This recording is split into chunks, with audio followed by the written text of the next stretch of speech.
si vous êtes bien placé pour nous expliquer ces choses, vous êtes là. Qu'est-ce qui a motivé votre présence à ce lieu? Nous n'attendons pas ça.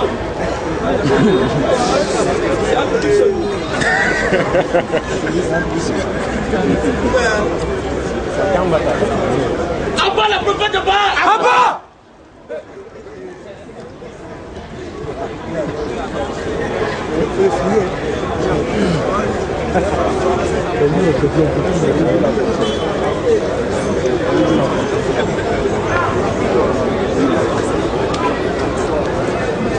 Tu m'as posé la question?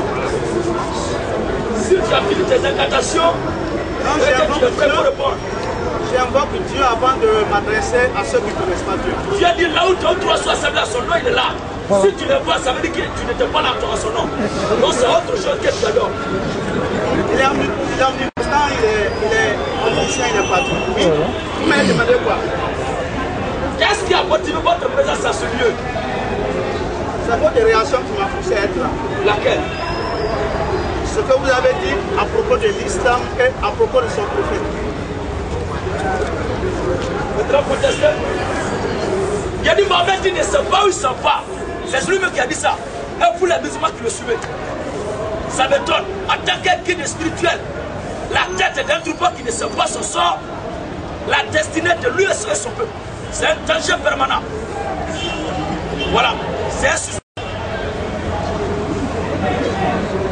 Moi, je vous dis que vous avez lu le Coran, mais vous n'avez pas compris. Comme d'habitude. Aidez-nous à comprendre alors. Le Coran n'est pas comme le roman que vous lisez. On ne dit pas le Coran comme un roman. Répétez ce que vous avez dit. Politique n'a qu'à redire. Répétez quoi? Ce qui n'a qu'à redire. Surat 46 à 9. Moi, j'aime quelque chose. Il ne faudrait pas qu'on lise un verset et l'on va puiser dans sa tête pour interpréter. C'est clair. Si ce verset paraît en parabole ou bien mystère, il faut un autre verset pour l'interpréter.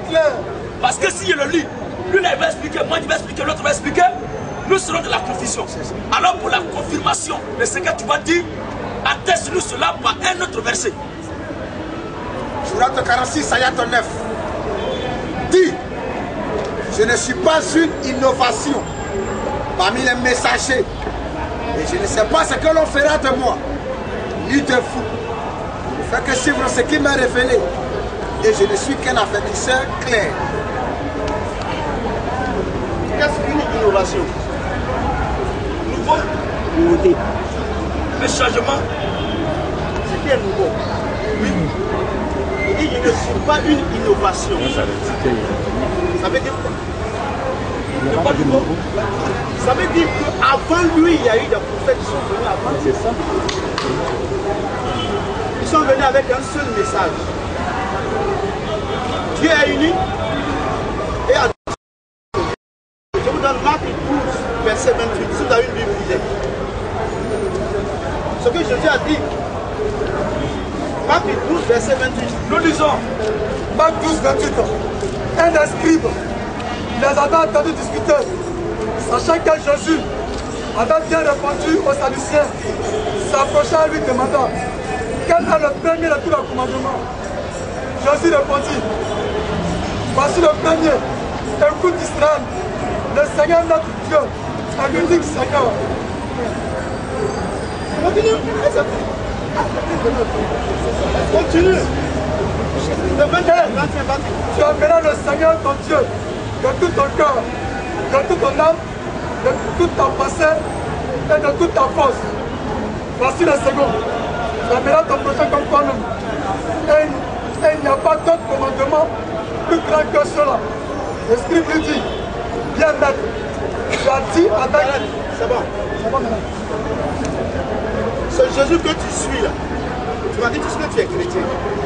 Dans ta parole. C'est Dieu que tu suis là. Voilà ce qu'il a dit. C'est Seigneur que tu suis. Il dit écoute Israël. Notre Seigneur est l'unique Seigneur. Il ne s'est pas fait Dieu, il ne s'est pas fait Dieu. Il dit notre Seigneur est l'unique Seigneur Tu aimeras ton Seigneur de toute ta force, de toute ta pensée.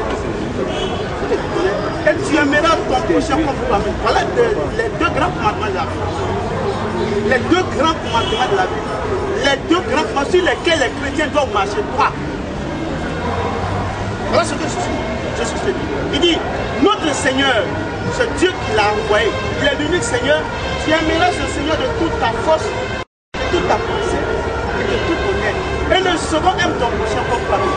Il dit en dehors de ces deux grands commandements, il n'y en a pas d'autre encore.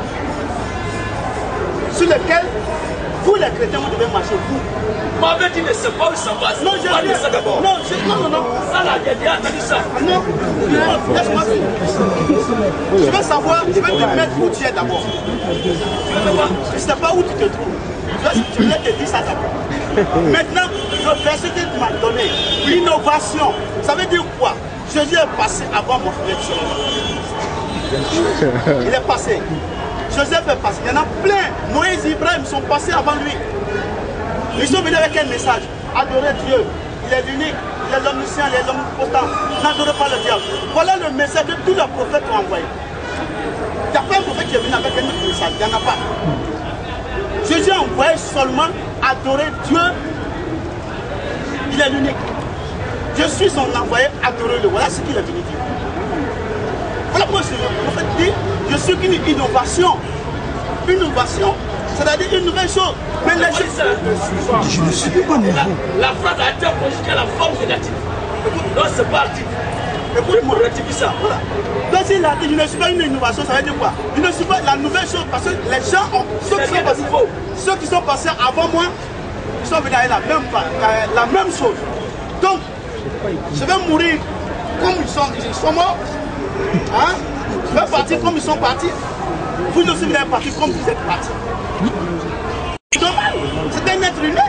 Il va partir comme les autres sont partis. Mais est-ce que cela peut nous dire que le message qu'il a envoyé n'est pas vrai? Je réponds à ça.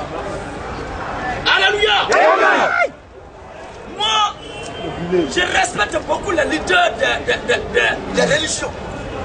Mais un leader qui ne sait pas où il s'en va avec son groupe, pour moi, la Jean 8, le verset 12.